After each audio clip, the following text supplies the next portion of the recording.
Nitish Kumar engineering college, medical college, polytechnic और क्या बोलते हैं IIT, BIT, Aryabhatta knowledge university बनाने का काम किया और ये हमारे ऊपर सवाल उठा रहे हैं। कह रहे हैं कि 20 बरस में जो नहीं हुआ है हम 20 दिन में कहेंगे, कर देंगे।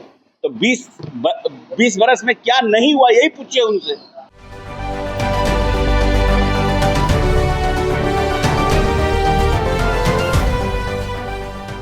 नमस्कार, स्वराज पोस्ट देख रहे हैं आप। मैं हूं आपके साथ आभा। बिहार सरकार के मंत्री अशोक चौधरी ने तेजस्वी यादव से बड़ा सवाल पूछ दिया है।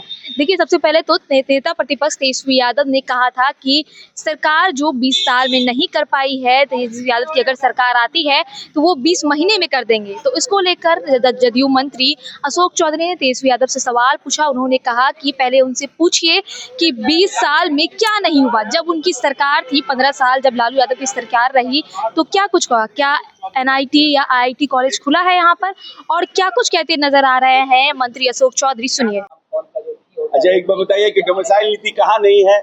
रिजर्वेशन में हमारे पास डोमिसाइल नीति नहीं है। कितना % हमारे यहाँ रिजर्वेशन है? जनरल में अगर हम डोमिसाइल नीति ला देंगे तो जो लोग बाहर जाके नौकरी करते हैं वो हमको भी बैन कर देगा। ये तो बहुत समझने की बात है ना भाई। आप चाहते हैं यही डिसाइड कर लीजिए कि नहीं, हम बिहार के लोग सिर्फ बिहार में ही नौकरी करेंगे, बाहर में नौकरी नहीं करेंगे, तब तो ठीक है ये पॉलिसी आपका। लेकिन जो लोग बाहर में जाते हैं, उत्तर प्रदेश में, मध्य प्रदेश में, राजस्थान में, कर्नाटक में, उनको भी नौकरी बंद करेगा, बिहार को बैन कर देगा वहां।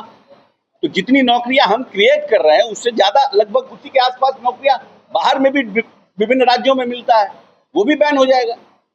लेकिन रिजर्वेशन कैटेगरी में तो ये इशू है नहीं, डोमिसाइल तो हम लागू है। तो अनरिजर्व की बात है। ये लोग अपना झूठ का एक भंडारा क्रिएट कर रहे हैं, कलम बांट रहे हैं।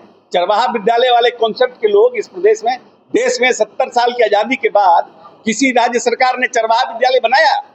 ये चाहते थे कि दलित और बैकवर्ड का बच्चा बहिष्ठ पर जाकर के पढ़ाई करे।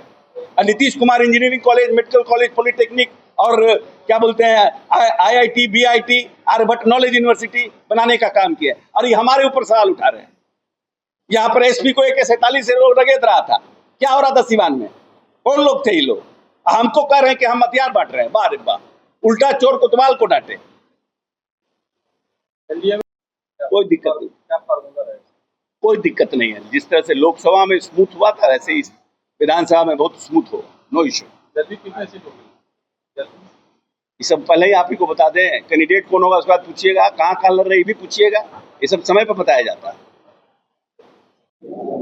नेता प्रतिपक्ष तेजस्वी यादव कह रहे हैं कि जो 20 साल में नहीं हुआ हमको 20 महीना दीजिए, करके दिखाएंगे। क्या नहीं हुआ उनसे पहले प्रश्न पूछिए कि बिहार में क्या नहीं हुआ है जिसके लिए आप कह रहे हैं जो नहीं हुआ है, यही बताइए कि क्या नहीं हुआ है, तब ना आगे गाड़ी बढ़ाएं। कह रहे हैं कि 20 बरस में जो नहीं हुआ है हम 20 दिन में कहेंगे, कर देंगे। तो 20 बरस में क्या नहीं हुआ यही पूछिए उनसे।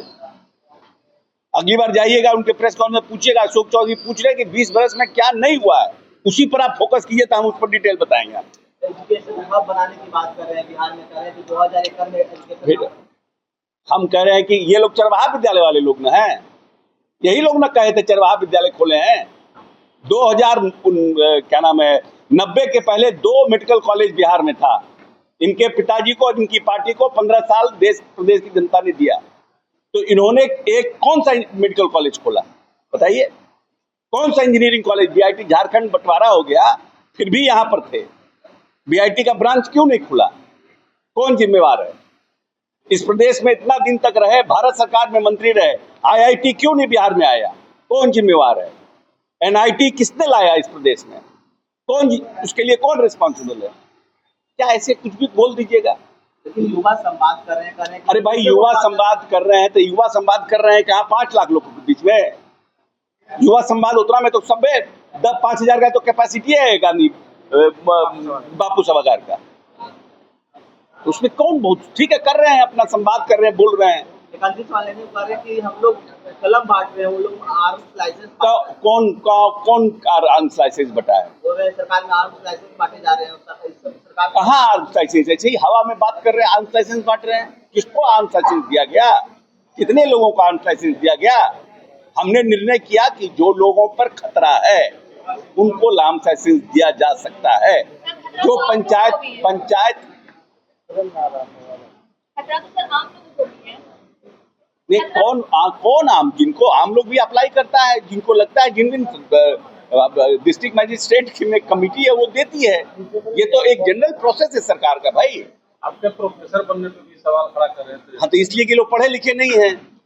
पढ़े लिखे रहते तब ना पता चलता कि प्रोफेसर बनने के लिए अप्लाई करने में इंटरव्यू फेस करना पड़ता है, एक्सटर्नल आते हैं, मास्टर्स किया जाता है, पीएचडी किया जाता है, सब एक प्रोसेस है ना। ये मेरी अपनी पूंजी है, मेरी अपनी पूंजी है, उसको हमने इनकैश किया। आपके समय में तो 91 से एमए किए, कभी पॉलिटिकल साइंस का बहालिया नहीं निकला, तो हम यार इसमें मेरी क्या गलती है? Is that I have any fault? तो मेरी क्या गलती है कि 91 से आपके यहाँ पॉलिटिकल साइंस में बहाली नहीं निकली? ये तो गनीमत मारी है नीतीश कुमार जी का कि इन्होंने यूनिवर्सिटी सर्विस कमीशन बनाया और उसके बाद बहाली निकाल कर सबको बहाल कर रहे हैं। तो हम भी अप्लाई किए, तो उसके लिए क्वालिफिकेशन है ना, बेसिक क्वालिफिकेशन है। तो बेसिक जिसके पास क्वालिफिकेशन होगा वही ना अप्लाई करेगा। 100% तो सुना आपने अशोक चौधरी ने क्या कुछ कहा, वो तमाम मुद्दों पर अपनी बातों को रखते हुए नजर आए। इसके साथ ही जो जनप्रतिनिधियों को जो सरकार आर्म्स लाइसेंस देगी, इसको लेकर भी उन्होंने कहा कि जिनको खतरा है सरकार उन्हीं को आर्म्स लाइसेंस देगी। मैं आभा, कैमरामैन दिवाकर।